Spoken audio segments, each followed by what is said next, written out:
ये सवाल हर इंसान को सोचने पर मजबूर कर देता है। क्या मार्स पर एलियंस मौजूद हैं? हो सकता है कि आप इस बात पर यकीन ना कर पाएं कि मार्स पर एलियंस मौजूद हैं, लेकिन मार्स पर फेल होने वाले मिशन हमें ये साबित करवा चुके हैं कि मार्स पर कुछ तो ऐसा है जिसे हम देख नहीं सकते। ये बातें सुनने में साइंस फिक्शन लगती हैं, लेकिन हकीकत यही है कि मार्स पर कुछ तो ऐसा अनोखा है जो हमारी समझ से बाहर है। और अगर एलियंस के प्रूफ की बात करें तो आज की ये वीडियो आपके होश उड़ा देगी।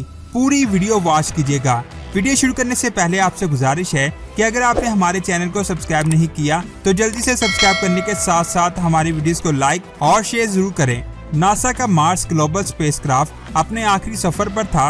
वो मार्स पर पहुंचने वाला था कि उसके साथ बहुत सारे हादसे होने लगे। ये एक्सीडेंट हमारे दिल में मार्स पर एलियंस के बारे में बहुत ही अजीब ख्याल पैदा करने लगे। नवंबर 2006 में इस स्पेसक्राफ्ट को अपने पैनल्स को सेट करने के लिए एक कमांड भेजी गई, लेकिन स्पेसक्राफ्ट से आने वाला सिग्नल ये जाहिर कर रहा था कि ये मिशन खतरे में है। स्पेसक्राफ्ट पर लगाई गई मोटर ने काम करना छोड़ दिया था। ये मोटर सोलर पैनल को एडजस्ट करने के लिए लगाई गई थी। स्पेसक्राफ्ट के सॉफ्टवेयर ने मोटर्स को बैकअप पर सेट कर दिया और स्पेसक्राफ्ट मार्स के पीछे चला गया।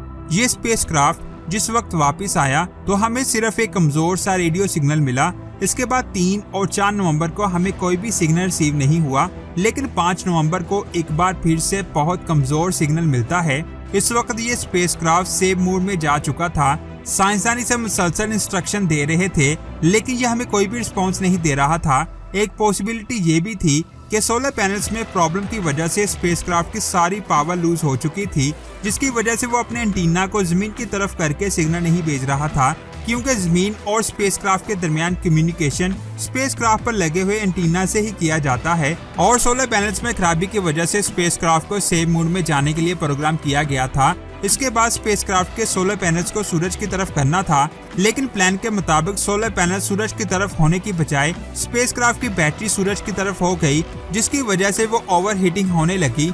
लेकिन ओवरहीटिंग के सिग्नल को स्पेसक्राफ्ट ने समझा कि बैटरी चार्ज हो चुकी है, क्योंकि स्पेसक्राफ्ट को ऐसा लग रहा था कि बैटरी फुल हो चुकी है, जिसकी वजह से उसने बैटरी को चार्ज करना बंद कर दिया। लेकिन बैटरी की पावर इस्तेमाल होती रही और चार्ज ना होने की वजह से 10 से 12 घंटों में बैटरी डेड हो गई, जिसकी वजह से उसकी पोजीशन को मेंटेन करना भी मुश्किल होता गया। हो सकता है कि इसके एंटीना की पोजीशन गलत जगह पर हो, लेकिन यहाँ पर एक सवाल आता है कि अगर एंटीना गलत जगह पर पॉइंटेड थे तो फिर भी उसे जमीन से राब्ता कायम करना चाहिए था, लेकिन वहां से तो कोई भी सिग्नल नहीं मिल रहा था, जिसकी वजह से हो सकता है कि प्रॉब्लम किसी और जगह पर हो। साइंसदान का कहना था कि जून में भेजी गई कमांड्स में गड़बड़ थी, क्योंकि सेंसिटिव इंफॉर्मेशन स्पेसक्राफ्ट के गलत मेमोरी स्लॉट में भेजी गई थी।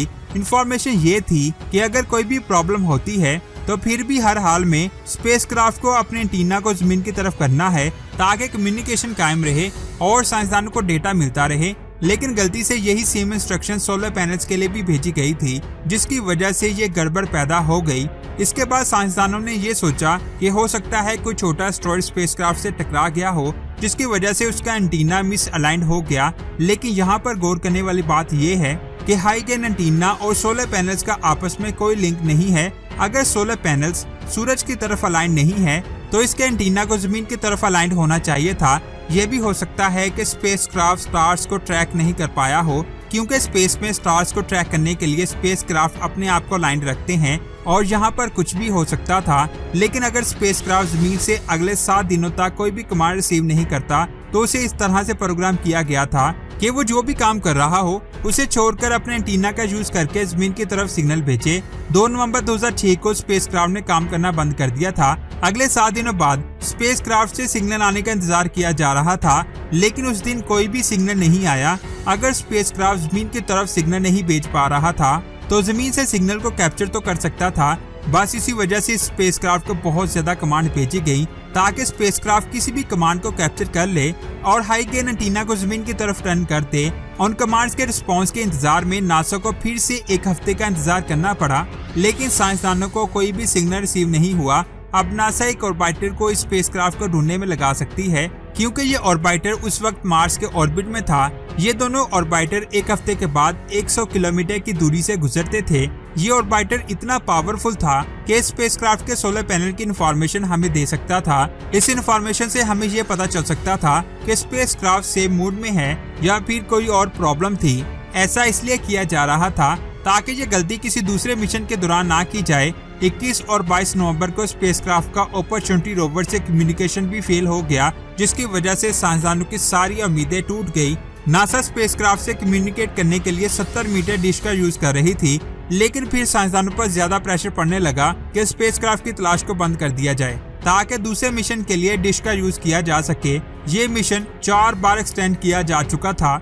इस मिशन ने हमें मार्स के बारे में जो कुछ बताया वो किसी अजूबे से कम नहीं था। इस मिशन ने 10 सालों में हमें इतना ज्यादा डेटा दिया जितना पिछले सारे मिशन नहीं दे पाए, लेकिन इस मिशन का एंड अनएक्सपेक्टेड था। आखिर स्पेसक्राफ्ट को मार्स के पीछे जाते ही क्या हो गया था? क्या सच में वो कोई इंसानी गलती थी या फिर कोई टेक्निकल फॉल्ट था? सच्चाई तो सिर्फ अल्लाह और वो स्पेसक्राफ्ट ही जानता है कि आखिर उसके साथ क्या हुआ था। इन सभी मिशंस के पीछे एलियंस का हाथ हो सकता है, लेकिन अभी तक सच्चाई कोई भी नहीं जानता। ये स्पेसक्राफ्ट अपने आखिरी दम तक लड़ता रहा और आखिरकार ये भी मार्स को ऑर्बिट करते हुए गुम हो गया। लेकिन स्पेसक्राफ्ट ने हमें बहुत सारा डेटा ऐसा दिया जिसके जरिए हम आने वाले वक्त में मार्स पर इंसानों की आबादियां बसा सकते हैं। आपको क्या लगता है? नीचे कमेंट्स करके जरूर बताएं। तो दोस्तों, आज की ये वीडियो आपको कैसी लगी? नीचे कमेंट्स करके जरूर बताएं। अगर वीडियो अच्छी लगी तो लाइक करने के साथ साथ अपने दोस्तों के साथ जरूर शेयर करें और ऐसी ही अमेजिंग वीडियोस को देखने के लिए हमारे चैनल स्पेस वर्ल्ड को सब्सक्राइब करके बेल आइकन को प्रेस करें। अपना बहुत सारा ख्याल रखें। अल्लाह हाफिज।